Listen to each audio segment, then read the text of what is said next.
Alô, viajante, vamos terminar nosso bate-papo sobre viagem de múltiplos destinos?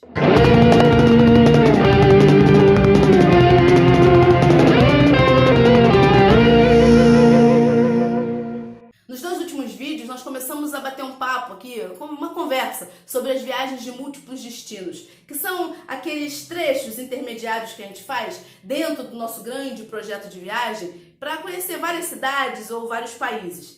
E a gente estava conversando sobre justamente o meio de transporte, os meios de transporte para fazer esses trechos intermediários. Nós falamos já sobre o trem, falamos sobre o avião e ficaram faltando ainda dois, o ônibus e o automóvel. O ônibus, eu deixei esses dois por último porque, embora eu conheça vantagens e desvantagens de cada um, eu nunca tive uma experiência pessoal, eu nunca nunca aluguei um automóvel, nem nunca viajei de ônibus entre cidades lá na Europa. Então eu deixei eles por último e eu vou falar rapidamente sobre cada um, só para a gente fazer um apanhadão. A gente no final vai fazer um resumão para pesar vantagens e desvantagens de cada um, para que você possa escolher o que é melhor para você, dentro do seu orçamento e dentro do seu objetivo de viagem. Então vamos lá, o ônibus. O ônibus é uma opção econômica, é mais econômico do que o trem. Então isso para quem está com orçamento apertado pode ser decisivo. Porém ele não é um meio de transporte tão confortável, nem tão rápido quanto o trem. O trem ele vai bem mais rápido, principalmente se a gente considerar aqueles trens de alta velocidade. Aí é realmente bem mais rápido, mas também é bem mais caro do que o ônibus. Então nesse ponto o ônibus pode ganhar se você não tiver um orçamento muito amplo, mas também o trem pode ganhar se o seu foco, o seu objetivo maior é conforto. Mas não esqueça que algumas cidades não têm estação de trem. Nesse caso você vai ter que ir de ônibus mesmo, porque é a única opção que lhe resta.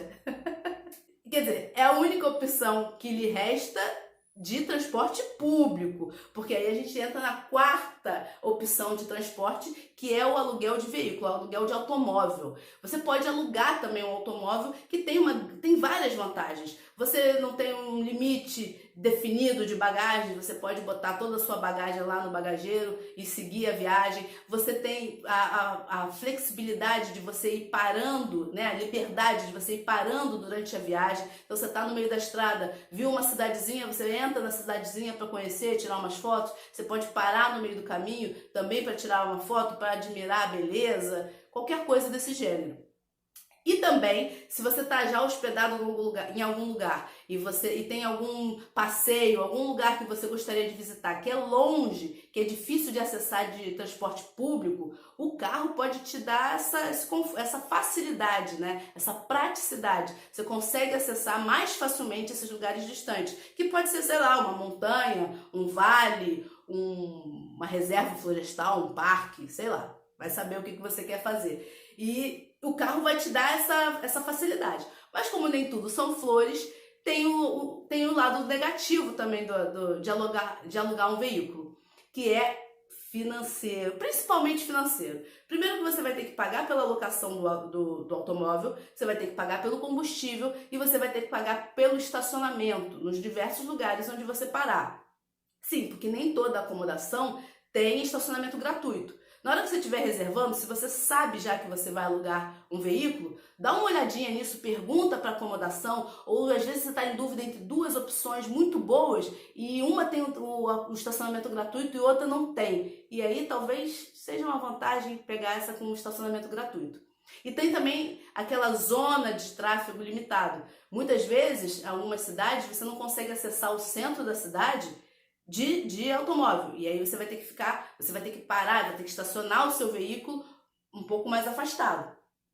E você sabe que o centro da cidade é o melhor lugar para se hospedar numa viagem, né? Ou o centro da cidade ou o centro histórico. Sobre isso eu falo nesse vídeo aqui, dá uma olhadinha lá. Além disso, você vai precisar ter um limite disponível no seu cartão de crédito, porque quando você vai alugar um veículo, a locadora ela faz um bloqueio no seu cartão de crédito para caso aconteça alguma coisa, a locadora está resguardada. Então esse bloqueio, quando você devolve o automóvel, esse bloqueio é retirado e você pode usar o seu limite normalmente. Mas enquanto você tiver com o automóvel, esse valor fica lá bloqueado no seu cartão de crédito.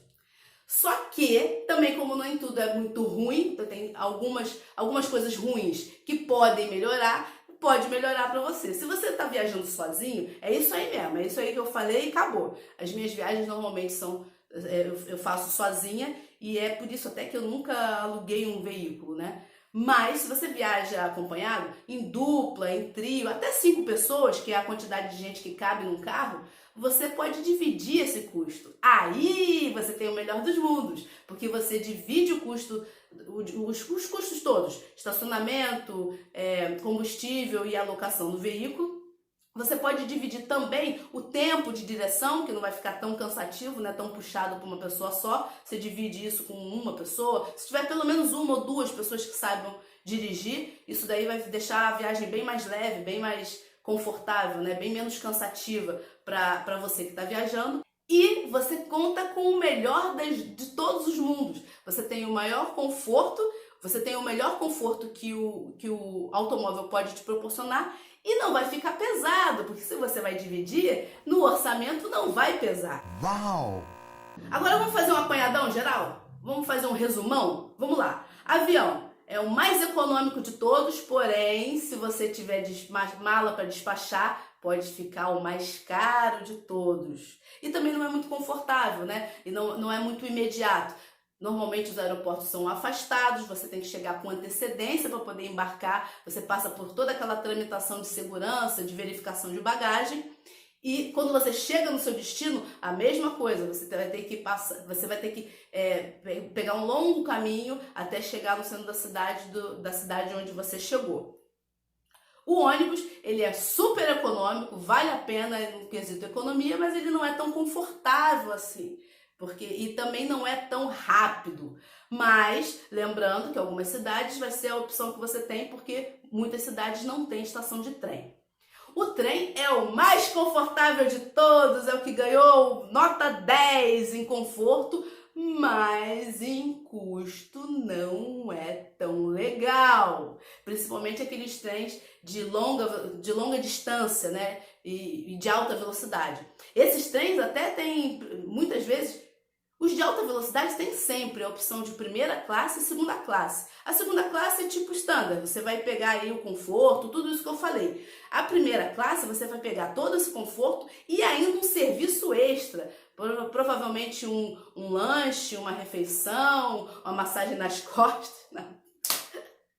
Tô zoando, massagem não tem não. Mas ele é bem mais confortável mesmo. Só que é bem mais cara a primeira classe do que a primeira. É coisa pra gente rica. Eu sou rica!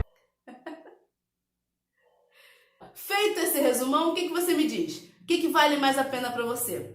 Se esse vídeo aqui ajudou você a escolher qual é o meio de transporte melhor para você fazer as suas viagens intermediárias, manda aquele polegarzinho ali para cima que eu vou gostar. Se você achou ruim, manda o polegarzinho para baixo mesmo. Fala, Igor, ficou ruim mesmo. Não tem problema não. Mas coloca aqui embaixo nos comentários o que ficou faltando, né? Para eu saber, para a próxima vez eu não errar de novo. E diz também o que você quer ver de assunto de viagem nos próximos vídeos.